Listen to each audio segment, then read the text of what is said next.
They say goodbyes are forever, but what if she's just on a pause in your life?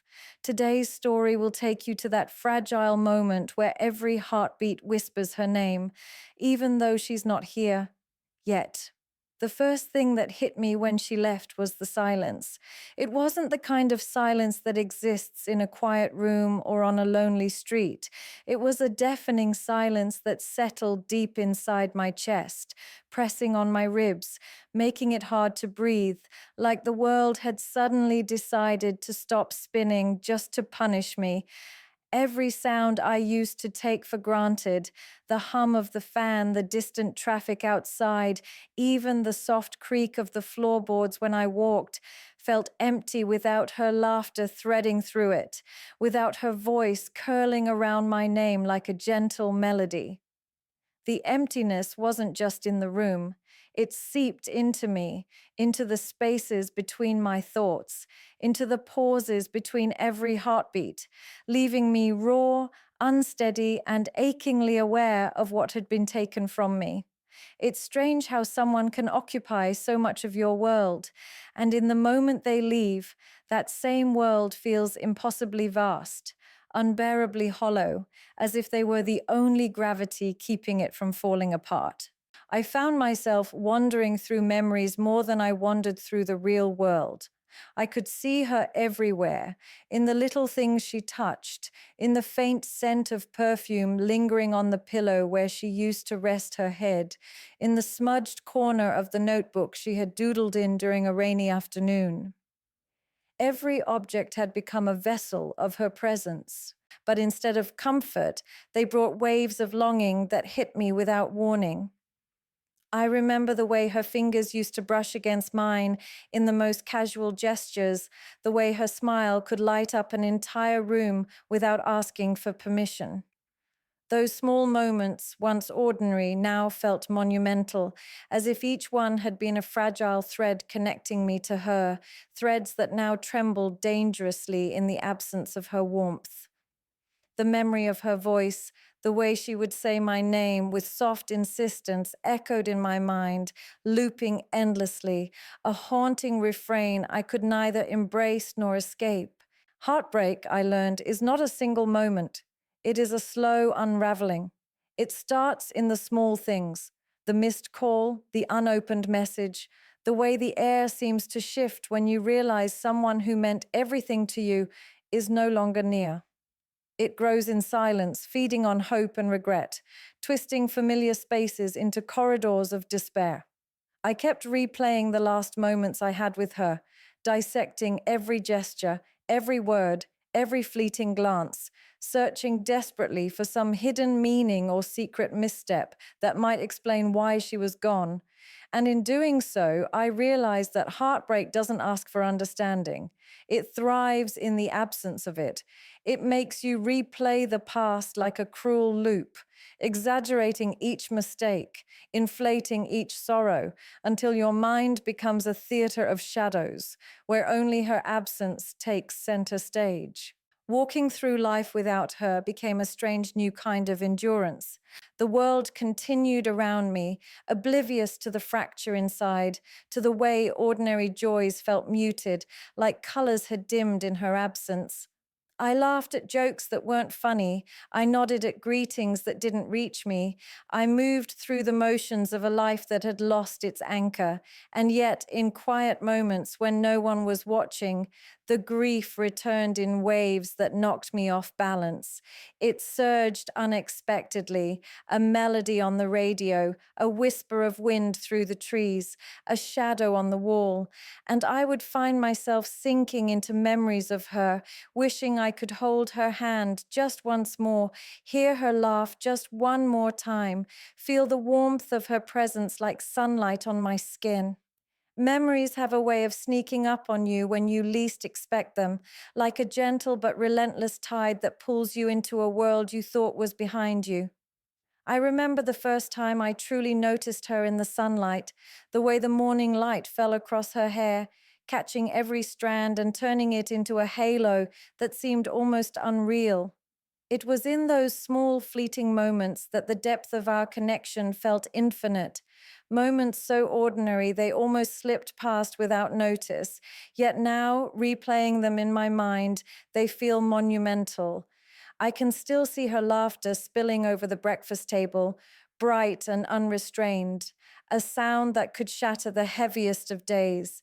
Even now, when I close my eyes, I can feel the warmth of that morning sun and the subtle weight of her hand brushing mine as we reached for the same cup of coffee, the way our fingers accidentally touched and lingered just a heartbeat too long, but long enough to leave a mark that no absence could erase.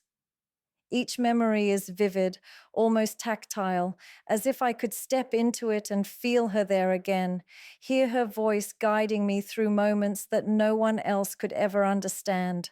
There are times when memories collide, and I find myself trapped in an endless montage of us. I remember walking down the streets under a summer rain, the sky heavy with clouds, droplets mingling with our laughter as we ran without care, hands intertwined, hearts beating in sync. I can recall the quiet nights we spent together, sitting on the balcony, staring at a sky littered with stars, sharing dreams and fears in whispers that felt like secrets the universe had entrusted only to us. Each flashback is like a fragment of a life that existed fully, intensely, yet now only survives in the theater of my mind. I see the curve of her smile as she leaned on my shoulder, the way her eyes sparkled with mischief when she teased me, the soft sighs that punctuated our silences, speaking volumes of love that words could never capture. And with every memory, there is an ache, a tugging at the soul that reminds me of what I have lost and what may never return. Sometimes memories appear uninvited, triggered by the smallest of things, a song on the radio, the scent of rain on asphalt, the way a certain flower sways in the wind. I remember a rainy evening when she danced barefoot in the puddles outside our apartment, spinning with abandon, her laughter echoing down the empty street. I had watched her from the doorway, heart aching with both admiration and a strange, piercing awareness that these moments were fleeting, beautiful yet ephemeral. The memory now carries the weight of longing, a painful reminder that even the most joyous moments are transient, capable of vanishing into the shadows of absence. Every flashback is a bridge to her, yet the bridge is fragile, trembling beneath the weight of my yearning, and I hesitate to cross it too often, afraid of being swept away by a flood of emotion I cannot contain. In my quietest moments, memories and flashbacks become companions, comforting and cruel in equal measure. I can hear the echo of her voice calling my name, see the fleeting gesture of her hand brushing against mine, feel the warmth of her presence in ways that make the present feel achingly cold. They remind me that she existed, that our lives intertwined in ways too profound to erase, and yet they also remind me of the void left behind, a hollow space that nothing else can fill. Every time I relive a memory, I am caught between the joy of having known her so deeply and the sorrow of her absence, each recollection a double-edged sword cutting through my heart in ways I am powerless to stop. Hope is a strange companion. It arrives quietly, almost imperceptibly, whispering that perhaps she will return, that this absence is temporary, that one day the spaces she once filled will once again resonate with her laughter, her warmth, her presence. In the quiet moments of the night, when the world outside is asleep and the weight of solitude presses heavily on my chest, hope stirs like a fragile flame, flickering in the darkness. It is in the way I imagine her walking back into my life without warning, the way she might laugh at some insignificant thing I say, the way her eyes would meet mine with that same unspoken understanding that existed between us, a language only our hearts knew. Each time hope arrives, it carries a promise that what has been lost is not gone forever, that the threads of our story are merely tangled, waiting to be untangled when the time is right. It is both comforting and dangerous, this hope, because it makes the absence bearable for a moment, offering a lifeline when reality seems too heavy to bear. Yet reality is an unyielding force, colder and more relentless than hope could ever be. Reality reminds me every single day that she is not here, that the room is quiet, that her laugh no longer floats through the air, that her hand does not rest in mine, that the chair across from me remains empty. Reality is in the missed messages, the calls that never come, the echo of my own voice when I speak her name to the emptiness. It is in the way the world moves on without pause, oblivious to the fracture her absence has left in my life. Reality does not offer comfort. It does not pause for grief or longing. It exists as a constant, a reminder that hope, while beautiful, is not always enough. I am left to navigate the space between the warmth of memory and the cold truth of her absence, balancing on a fragile line between imagining her return and acknowledging that for now she is truly gone. This tension between hope and reality creates an internal conflict that is almost unbearable. I want to cling to hope with desperate strength, imagining every possible scenario in which she might come back to me, rehearsing in my mind the conversations we could have, the apologies unspoken, the laughter yet to be shared. And yet reality intrudes like a shadow, reminding me that life does not wait, that people leave for reasons beyond comprehension, that absence can stretch into infinity if left unchecked.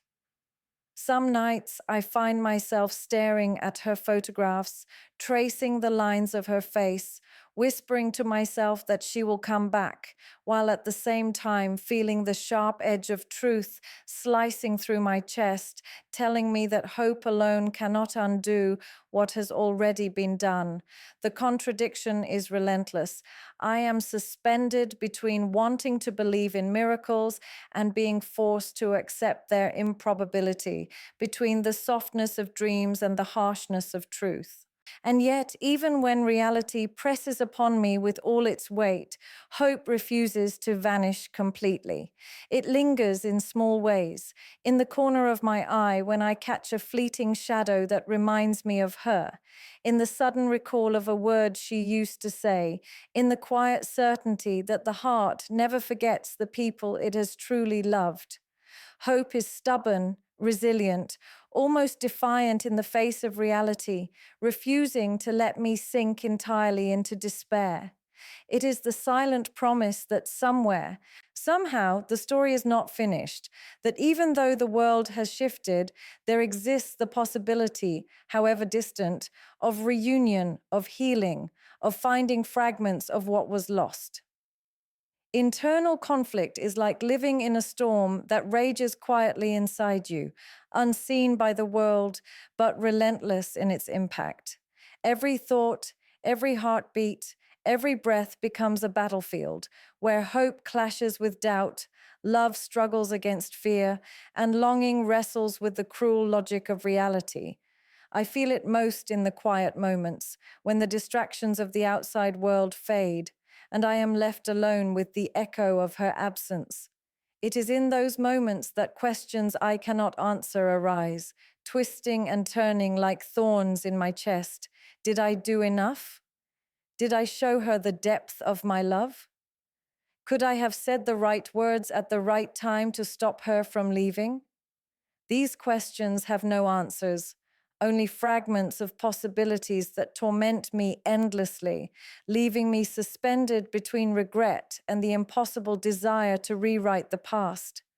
Every memory I cling to feels simultaneously precious and painful, because each one reminds me that she is gone, and that no measure of love, no gesture, no apology can undo what has been done.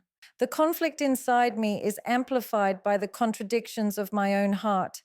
I want to hold on to hope, to believe that she will return, that the story is not yet finished, that love is resilient enough to survive distance and time. And yet, a darker voice whispers relentlessly, reminding me that life is cruel, that people leave, that absence can become permanence without warning. I feel torn between imagining a future where we are reunited and accepting a present where she is gone, each thought pulling me in opposite directions, each emotion a weight pressing down on my chest. Sometimes I catch myself talking to her in my mind, imagining her responses, rehearsing words I never dared say, clinging to the illusion that these mental conversations can bridge the gap her departure has created. Other times, I cannot even bring myself to speak her name, terrified that uttering it aloud will make the emptiness feel more real, more permanent, a hollow echo that no memory can fill. Guilt has a quiet, suffocating presence in this conflict. I carry it like a shadow I cannot escape, replaying moments in excruciating detail, searching for the point where I might have faltered, where I could have acted differently, where I might have saved us from this distance that now separates us. Every small decision, every overlooked gesture, every careless word is magnified in my mind, twisting into evidence that somehow, in some way, I failed her. And yet I know logically that relationships are a web of complexities, that her leaving is not entirely my fault, that circumstances beyond my control contributed to our separation. But logic does little to quiet the storm inside, because the heart does not reason.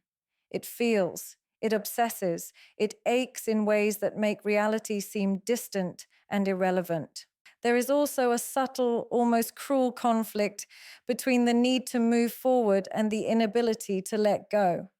Part of me longs to live again, to find small joys, to laugh without the constant ache of absence gnawing at me, to feel the world as it was before she left. But another part clings desperately to every memory, every trace, every fragment of what we shared, afraid that releasing even a fraction of it would be tantamount to losing her forever.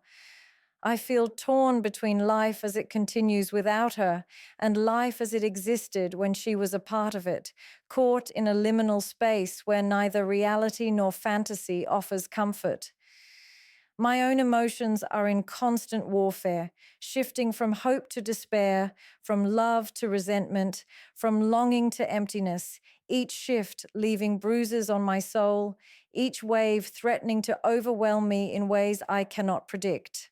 Even when the world around me insists on moving, on carrying on, the conflict inside me refuses to relent. It is a silent, relentless companion, shaping every thought, every glance, every heartbeat. I wrestle with the tension between holding on and letting go, between imagining a future with her and accepting the present without her, between the desire to speak and the fear of speaking, between hope and despair, each feeling intensifying the other, creating a labyrinth of emotion from which there is no easy escape. Objects have a strange power. They carry memories, emotions, fragments of the people we love. And when those people are gone, these objects transform into vessels of longing and reminders of what once was. I notice them everywhere: the scarf she left hanging on the chair, the worn notebook where she scribbled her thoughts, the mug she always used for her morning tea. Each object is a portal to a moment frozen in time, a fragment of her presence that refuses to fade even as she has disappeared from my life. When I touch them, I feel an ache that is both sweet and sharp, like a melody that resonates too deeply to be ignored. The scarf still carries the faint scent of her perfume, a fragrance that ignites memories of cold mornings and hurried embraces, of laughter shared in the quiet corners of our world.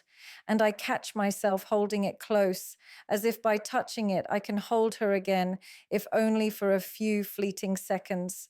Some objects become talismans of hope, quietly insisting that absence is not the end.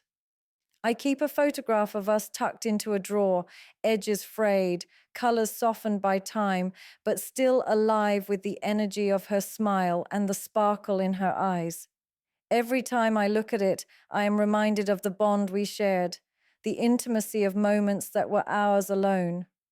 I trace the lines of her face with my eyes, memorizing every detail, clinging to the memory like a lifeline, telling myself that even if she is gone from this room, she still exists in the spaces we created together. The photograph is not just paper and ink, it is a fragment of my heart that has been preserved in time, a tangible connection to someone who has left but never truly departed. Other objects carry a heavier weight, reminders of absence and the reality of loss. Her favorite pen, now lying forgotten on the desk, seems to mock me with its stillness, reminding me of the conversations we never finished, the letters I never wrote, the words I never said. The melodies that once floated from her guitar linger faintly in the air, haunting in their incompleteness, echoing a presence that now feels impossibly distant. Even the simplest things, a coffee cup left in the sink, a shoe slightly out of place, a jacket draped over the back of a chair, become symbols of a life interrupted, small markers of a love paused but not erased. Each object is a thread in the tapestry of our story, threads that now tremble under the weight of absence, threads I cannot ignore, threads I cannot fully let go. Sometimes I catch myself talking to these objects as though they can answer for her absence, as though they can carry my words to her when I cannot. I whisper apologies. I speak of longing. I recount the day as if she was standing right there, listening with that quiet patience that always made me feel seen. The objects become confidants, silent witnesses to my grief, each one holding a fragment of the love and pain I cannot release.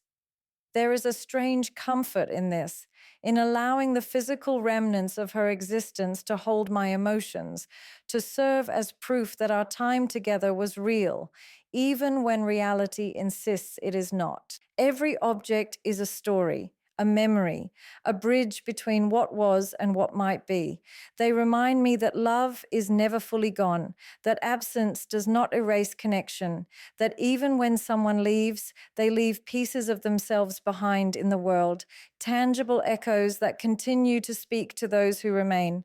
And in holding these pieces, in tracing their presence, I navigate a fragile landscape between remembrance and longing, between hope and despair, between presence and absence, each object a silent testament to a love that persists even in the spaces she no longer occupies. There comes a moment when the weight of everything, the absence, the memories, the hope, the regret, the quiet ache that has settled into every corner of the soul, can no longer be contained. It arrives suddenly, without warning, like a storm breaking over a fragile landscape, and it overwhelms every attempt to hold composure, every rational thought, every quiet restraint. In that instant, emotions swell beyond the confines of the heart, rising like a tide that cannot be stopped, a flood that consumes the boundaries between past and present, memory and reality, longing and despair. I feel it in the chest first, a tightening that spreads, radiates, and presses into the throat, leaving me breathless, my eyes heavy with unshed tears. It is a release I both fear and crave, a catharsis that demands to be felt in its entirety, no matter how raw or vulnerable it makes me appear. Every memory I have clings to me in that moment, as if the universe has gathered every fragment of her presence, her voice, her smile, her touch, the warmth of her hand, and placed them directly in front of me, forcing me to confront the depth of what has been lost. The flood of emotion is not orderly. It does not follow rules or timelines. It surges in waves, each one carrying a distinct piece of my heart.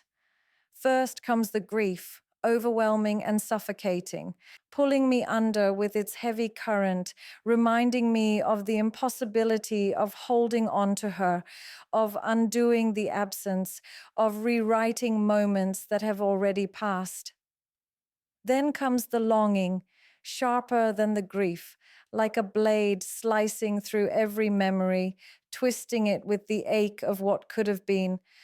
I remember her laughter in detail, see it in flashes, feel it as though she is just out of reach. And the contrast between the warmth of that memory and the coldness of reality strikes with an intensity that is almost unbearable. Anger rises too, not at her, not entirely, but at the circumstances, at time, at the world for separating us, for placing a distance that no amount of love seems able to bridge. It is a storm within, chaotic, relentless, a cyclone of emotion that shakes the foundations of the soul. And yet, amid the grief, the longing, and the anger, there is an unmistakable thread of love, stubborn and unyielding, refusing to be drowned in despair. It surfaces in the sharp inhale of memory, in the soft sigh that escapes when I close my eyes, in the trembling hands that reach for something I cannot grasp. Love persists even when all else threatens to collapse, anchoring me in a reality that is both unbearable and precious, making me ache with a sweetness so profound that it hurts in a way words cannot describe. In the throes of this release, I confront every unspoken word, every touch left undone, every moment I wished I could hold a little longer. It is as though all the restrained emotions of weeks, months, perhaps even years, have been waiting patiently for a moment to surge, to spill over, to assert themselves without inhibition or apology. Tears, when they finally come, are not quiet. They are a torrent, a manifestation of every feeling I have attempted to keep contained. They are the voice of a heart that can no longer speak in whispers, the proof of a soul that has carried both love and loss in equal measure, the tangible evidence of a human being confronted with the magnitude of absence and memory combined. Even laughter may come at some points, brittle and unexpected, born from the shock of feeling so acutely, from the recognition that intense emotion carries within it both pain and release, despair and a strange, fragile relief. The climactic emotional release does not solve anything, nor does it bring closure, but it is necessary. It is the moment when the heart asserts itself over reason, when emotion overwhelms logic, when grief, longing, and love converge into a single consuming wave that cannot be ignored, cannot be restrained, cannot be denied, a raw, unfiltered confrontation with the entirety of what it means to care so deeply for someone who is not here, and yet, even as the storm of emotion settles, even as the memories fade into the quiet corners of the heart, there remains a fragile thread connecting what was, what is, and what might still be. She may not be here, not in the way I wish, not in the way that fills the spaces she once did, but she is not gone completely. She exists in the echoes of laughter that still play in my mind, in the warmth that lingers in places she touched, in the hope that persists despite the ache. Life moves forward, unrelenting, but so does the heart. It remembers, it longs, it carries fragments of love across time and distance, quietly insisting that absence does not erase the bond that was forged.